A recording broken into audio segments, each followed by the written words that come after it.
Amari Cooper was in town for that. Amari Cooper not present at mandatory minicamp. He's due to make $20 million this year in the final year of his contract. Now, this is a contract that as of 2 years ago, the Cowboys were like, we can't pay this guy $20 million a year. They were going to cut him until the Browns offered him, what was it, like a 6th or a 5th-round pick or something like that. They were going to cut him in lieu of paying him $20 million. Now the Browns have him for $20 million. He's like, no way, no way. And look at what the salary cap's done. Look what the market's done. $20 million for Amari Cooper isn't enough. Here's Deshaun Watson from yesterday's mandatory minicamp media session talking about his teammate and friend, Amari Cooper. Nothing. Amari is our brother, our teammate. We support him, and the decisions that he got to make for himself is on Amari. So, but everyone in this locker room respect him and know exactly what he's about. And whenever he get back, he's gonna be ready to go. Me and Amari, we talk all the time. We go, different vacations together, things like that. So, me and him are super tight, and with all the other receivers and guys too. So he's always around us. He's the best in the game, and I believe that. He shows it each and every year. He shows it the last 2 years with different quarterbacks. So I think you got to put him up there, if not the best.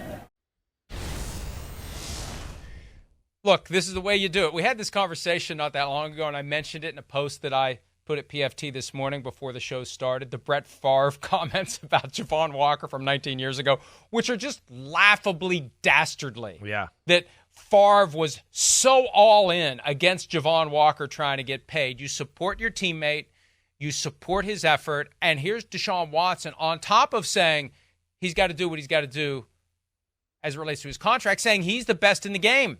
So, hey, front office, wake up and pay this guy. Again, last year of his contract, $20 million, looking for security beyond this year, looking for more money, and the Browns have to decide whether or not they're going to do it. Yeah, that's going to be an interesting one. Where do they go? I mean, again, they just traded for Jerry Jeudy, right? They do have some younger receivers on the roster that I think they got, high hopes for, that they can contribute in the future. Whether that be Bell or Cedric Wilson, who they drafted out of Tennessee 2 years ago in the draft, right? Cooper is still damn good. Like, there's no denying that. I mean, Cooper is explosive. We saw last year. I mean, he's capable of going 80 yards to the house and going right over the top and saying, see you later, right? So, I understand where he's at as far as, looking at the current contracts and going, wait, Justin Jefferson isn't almost twice as good as me and some of these other guys that are making huge money now and where the market's gone. So I understand that. But this is one where legitimately I go, I don't know what I'd do if I'm Cleveland. Again, we do know the draft, wide receivers are growing on the trees like we've talked about. They just traded for a Jerry Jeudy who I think, again, was maybe overhyped in the draft and now is not getting the respect he really probably deserves for how good he is now. I think he's got some real talent, and they got other guys that, are coming up too. So I don't know where this goes, Mike. This will be interesting. What do you think? You think they pay him and try to extend him? Or do they just kind of play hardball and go, we'll see how the year goes and we'll reassess at the end of the season or after the season? It's going to be tough to do. It really is. And they had to see this moment coming. This is a team that has a strategic officer. I can't remember the specific title of the baseball guy. Yeah, DePodesta. Right. Yeah. Right. Yeah. They have strategy, this. Right? Isn't it? Chief strategy officer. Yes, That's it. right. Chief strategy officer of the Cleveland Browns. So they have a strategy for everything, or at least, if they don't, they know who to blame. But they've gamed this out. They know what they're going to do. And this was kind of a surprise yesterday. Amari Cooper wasn't on the list of hotspot potential mandatory minicamp holdouts. So they've got to figure this out. And with the market at 35, I mean, what do you really do? And do you ultimately say to Amari Cooper, hey, you signed a 5-year, $100 million contract. That's what the market was at the time. You signed for 5 years. This is your contract. You finish the contract, and then you can go become a free agent. The market will decide what your value is. There's going to be guys, and Brandon Ayuk has been our primary example so far this year, who get caught up in this no man's land between rookies who are under the lowest possible contracts relative to what veterans make and the best of the best receivers who are going to get theirs. Is Amari Cooper really among the best of the best? Let's talk about that. Understand and appreciate Deshaun Watson supporting him. Right. But when you start listing top receivers, you're going to get through I don't know, 7, 10 before you get to Amari Cooper. I think respectively, right? Like I always say, I think, in the NFL, everyone views there's 4 guys that are in a class of their own. And then I think after that, you get out of the top 4 or top 5, right? With A.J. Brown, Tyreek Hill, Jamar Chase, Justin Jefferson, and let's just say Devontae Adams, top 5, right? Let's just do that.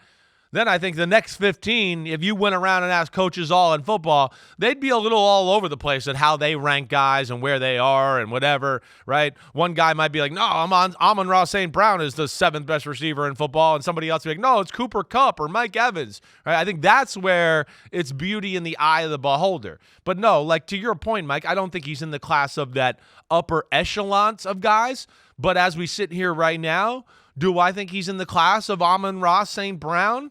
Jalen Waddle, Cooper Kupp, Devontae Smith, right? Nico Collins and what he just got. Yeah, I do. I think he's in that class for sure. And that's where I can certainly understand him wanting more money or the long-term, long-term security there. But I don't know if it's going to happen here with Cleveland right now. Yeah, I mean, they could just say, like I said, contract's a contract. They could say all the things Brett Favre said about Javon Walker that you should never say if you're a teammate, but the team can take that position. And what's Amari Cooper going to do? What's he going to do? Not play? Not make $20 million? Not finish this year of his contract and become a free agent next year? So, he's taking a stand. He's subject to fines of $100,000, but he's trying his best to get his contract now. Is it one of those? And it's reasonable. Right. It's reasonable to try, but it's also reasonable to see the Browns say, we're not going to do it. Yeah, we're not going to pay you top of the market. That's the other thing, too. What's he want? Does he want 25? Does he want 35? That's a big part of it, too. Yeah, I would think that is a very big part of it, right? And we know the market's exploded there. And, yeah, again, do they try to – is he at a point in his career, again, where he's in, year 9? Or I think we're maybe in year 10. Do they want to do a short-term extension, 2 years, something like that? I mean, he certainly still seems like he's got, not 3 rockets up his butt, but there's 2.5. He still can be that guy. He still is a difference maker that way. He has stayed healthy for the most part, right? So I don't know. Maybe it's one of those two, Mike, to your point, where they find a sweet spot of a number 25, 26 and make it a 2 or 3 year extension and do something like that where they're not tied to him too far down the road to go, it's getting up there in those years where I'm not sure we want to pay him that type of money. There's definitely some things to juggle or think about here. Or, I mean, if he's looking to parade around a big APY, you could do a contract that guarantees the first 2 years, makes it team option year 3, 4, 5. They could rip it up, but you load up the back end so he gets to $30 million a year, even if you're not going to pay him at that rate on the first 2 seasons of the deal. There's a way to make it look like a better contract than it is. We've seen that before. If you want to be able to say, I'm making 28, I'm making 30, and the Browns' investment is lower than that for the next 2 years, and then they make a decision after the 2025 season. That's basically what the Cowboys did. The Cowboys, when they signed him, remember, he was drafted by the Raiders, traded to the Cowboys, and the Cowboys were like, well, this is our first-round pick. Our first, what'd you do during the draft? I watched the Amari Cooper film, but the problem is his contract expired, and you had to pay him. And they were willing to pay him $40 million for 2 years. And I remember when they did the contract, they're going to rip this up after 2 years. They're just going to rip this up. And they were going to until they traded him to the Browns. So the Browns could do the same thing. Longer-term deal, we rip it up after 2 years.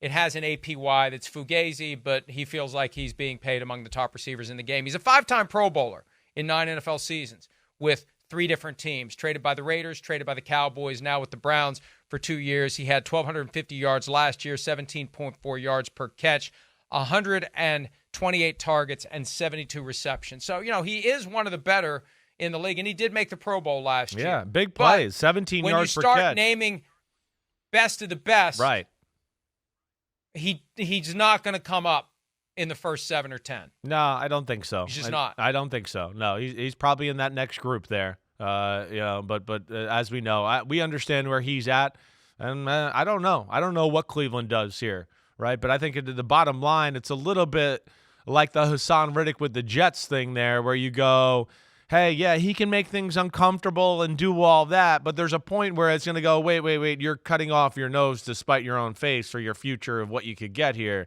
And I think he's going to have to play and show everybody, whether it is that to get the money from Cleveland or somebody else in free agency, just like Hassan Reddick. I think that's where this is going. Unless they feel like, hey, he's got 2 or 3 more years in him of 17 yards per catch and 1,000 yards, then maybe they find a way, like you say, rip it up, extend it 2 or 3 years, boom, boom, boom, and we got him, and they throw a good chunk of change at him in that first 2 years of the contract. And look, we staunchly support guys getting paid, but there is a reality to it when you're in that gulf somewhere below the cut of top receivers in the game, and we're going to see this with more and more receivers. Teams are going to say, we're not willing to make that investment because we can just draft somebody, draft and develop somebody who will be a lot cheaper and here a lot longer than a couple more years at, $25 million a year in cash that we're going to give to the guy if that's what would get it done. Hi, it's Mike Florio. Thanks for watching PFT on YouTube. Hit subscribe for the latest news and analysis from Pro Football Talk.